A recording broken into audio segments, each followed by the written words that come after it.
Every single office should do this. This shouldn't be a partisan thing. Everybody hates inefficiency.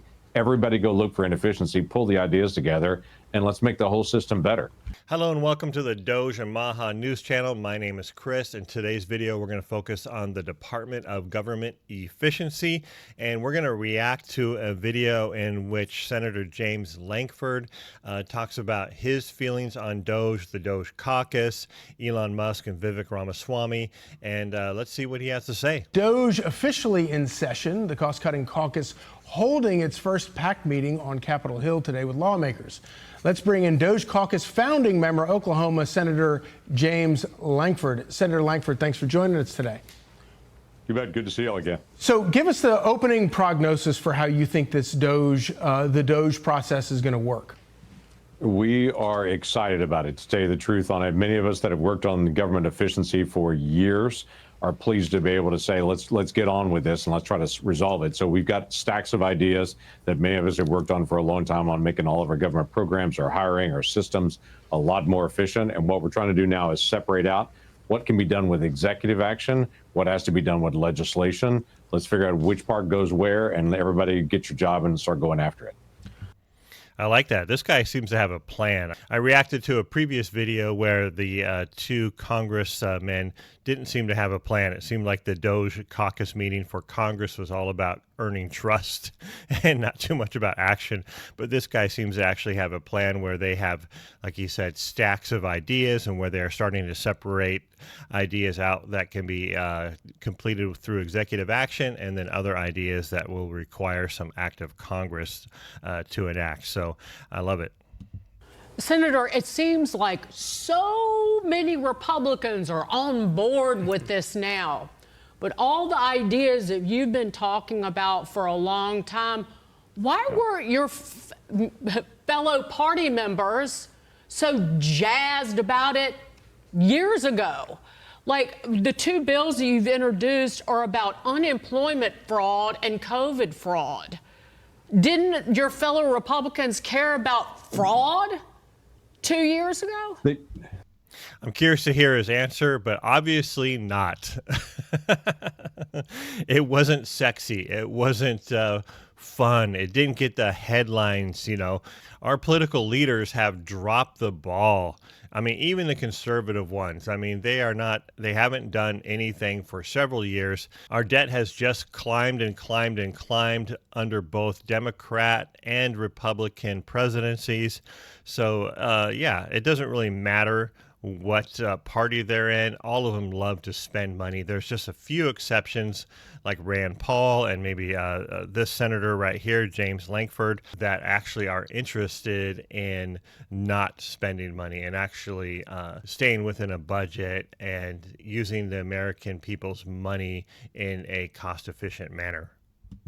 They do, but quite frankly, it's just not all that sexy to be able to work on government efficiency. There's stuff that people talk about all the time, and now suddenly when people are talking about how to make government more efficient, we got a lot of folks that are turning their attention to it. For those, yeah, now all of a sudden it's popular. It's like, ooh, this is the new thing that everyone's talking about. I want to be part of it. Those of us that have worked on this a long time, it's nerdy work, quite frankly. You got to be able to dig in to an agency and a program. You can't just say, let's cut off a program. I talk about it all the time. The State Department a couple of years ago did a grant to pay for drag shows in Ecuador. Right. Okay, everybody can look at that and go, that's crazy spending, but you've got to ask the question behind it. That is, how did that happen? What program? What was set up? Who gave permission for that? How do we actually change that process?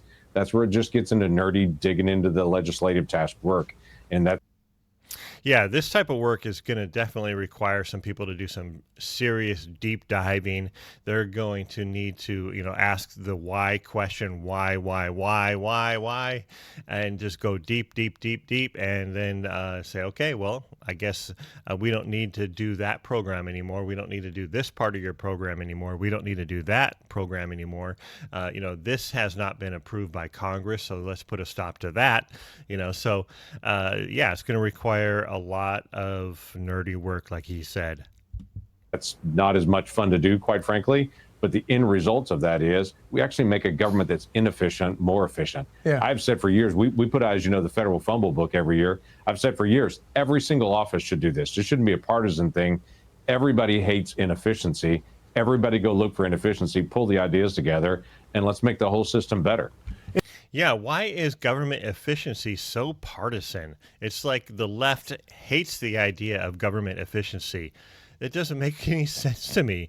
Why wouldn't you be for government efficiency? Why wouldn't you be for making things more efficient for the people that are getting money through food stamps or through Medicare and Medicaid, or people that are retired and they're getting their money that way? So why would you not be interested in making things more efficient and using the American taxpayer money more efficiently?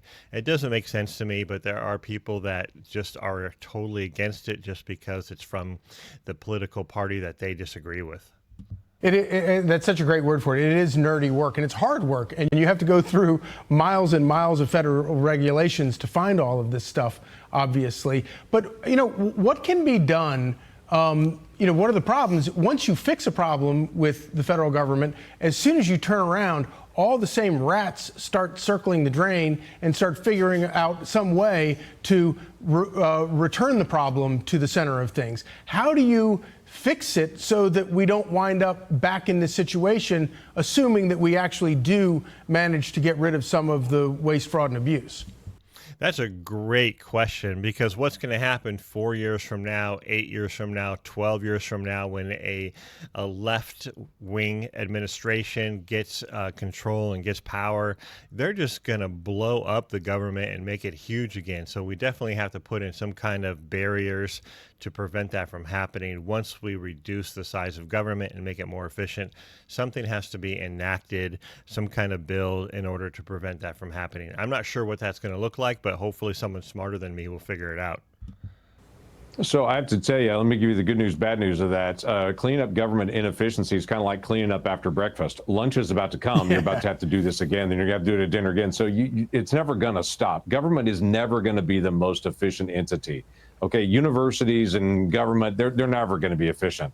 They're never going to be as efficient as a family or a business is. But you got to stay vigilant on it and create an environment that you're always watching for it. Because when bloat comes, you either ignore it and let it happen, and then it grows, or you go after it. So trying to create a mentality to say, we're just going to go after it, go after it, go after it. When you have $36 trillion in total debt, we should be asking the question, how do we spend less and actually be more efficient, do what government's supposed to do, and not do what government's not supposed to do, and not waste money there? That should be a straightforward question. I just think that That's a great look at it. I think that's a great mindset change, but that's going to require a huge shift in mindset across all of our political landscape. If they were just to evaluate things on a yearly basis and look at our spending, if every single department had that kind of mentality where they said, instead of, oh, let's go ahead and, get our budget plus 10%, okay, how much did we spend last year? Plus 10%, that's our new budget, and just keep growing every single year. Instead, if they were to say, okay, how can we reduce our expenses by 10% every single year and become more efficient, then that would be a great way. That's what businesses do, right? You're expected to increase your revenue, but also decrease your expenses every single year. And if government could do the same thing, then that would be amazing. you're being, Senator, very kind to it's not just fellow Republicans, it's also Democrats, that it's just the idea that I'm too sexy for efficiency. No, it's because that they benefit from the fat. They benefit from the fiscal and financial recklessness that is government. It's a whole lot easier to say. Yeah, it's a lot easier to say yes than no. When you have to say no, people get mad at you on it. So you just say yes. Yes, we're going to spend on that. Yes, we're going to spend on that. Yes, we're going to spend on that. And then everybody likes you and everybody cheers you. But at some point, you've got to say, no, we don't have that money. We don't have it. And so we got to say no to those things. That's not fun. So, one of the things that one of my benchmark rules for putting somebody in charge of an agency is whether the person that you put in charge of that agency is going to leave that agency and then go and make a fortune after leaving the agency, working for all of the companies and corporations that his agency oversaw. Obviously, RFK Jr. is probably one of those people who is not going to leave HHS and go get a job in the private sector. I mean, that's a great point. How many of these government agency workers or leaders move on to a huge, cushy corporate job? You know, and why did they get that job? Because while they were in the government, they were doing things that were supporting the business that they now work for. So it's called corruption. With a company that he was overseeing. I think you met with him today. How did those meetings go? I did. I don't anticipate that RFK Jr. is going to leave HHS and go work for Big Pharma. No, I don't anticipate that in the days ahead. I don't think so. My meeting actually went very well. We had lots of questions. Well, I like the way Senator James Lankford from, I think he's from Oklahoma, thinks about DOGE and thinks about making the government more efficient. Obviously, this is something that he's been fairly passionate about over the last few years. It sounds like he's put forward some bills that didn't really go anywhere, but at least he's making an effort.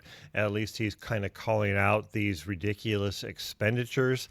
So that makes me pretty hopeful. I like his idea about making government review their budgets every single year, make this an ongoing process, an ongoing like continuous improvement process, continuous government efficiency process. I like that kind of mindset. Hopefully that's something that he can move forward with and encourage Musk and Vivek Ramaswamy to kind of continue this. Hopefully there's something that the lawmakers can put forward once our government has been reduced and is more efficient that will stop it from being bloated again. We'll see what happens, but I'm really curious to see how DOGE can reduce the spending of our government. If you're interested in the DOGE story as well, make sure you like this video and subscribe to this channel, because pretty much every single day I'm going to bring you the latest DOGE news, and you're not going to want to miss any of the latest updates on DOGE. It's going to be a fun ride. Oh, and if you're interested in more DOGE videos, I do have a DOGE playlist, so why don't you go ahead and check this out right here. Also, to like and subscribe, you can click on this button here. Thanks a lot for watching, and I'll catch you on the next video.